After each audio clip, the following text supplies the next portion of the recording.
so we get to a point then in therapy where we want to work with our patients with something called exposure. What does exposure mean to you?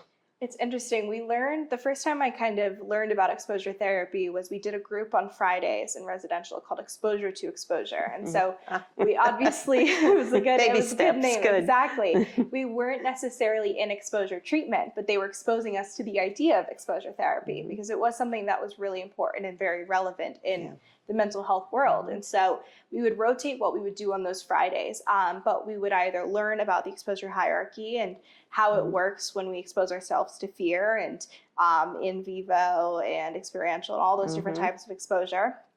We would also do this thing called vulnerability group where we would all sit and choose something to share that was really vulnerable that we hadn't shared previously. And so it was building that muscle of possibly facing rejection, saying these things that maybe wouldn't be accepted so easily.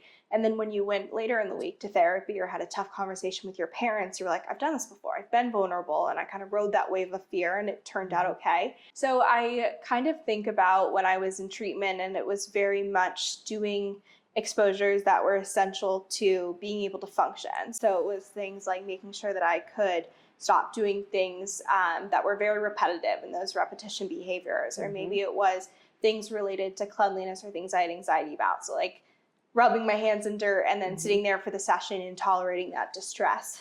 And then in DBT, you work towards building an everyday life and solving everyday problems. So now in vivo exposure is like, all right, starting a new class at college and it's uncomfortable to ask for people's numbers so that I can text if there's a question about an assignment or homework, and I'm gonna like work up to that because that's anxiety provoking. So like making conversation with someone in line at coffee, or asking someone random for help on an assignment and doing those things that are uncomfortable, but again, are everyday problems now that you're living an everyday life.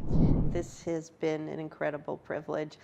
I want to see where you go, and I'm hoping you go into mental health in some way because, wow, I would just love to see what you're going to be doing 10 years from now, and you know, as much as every year I'll be following you now.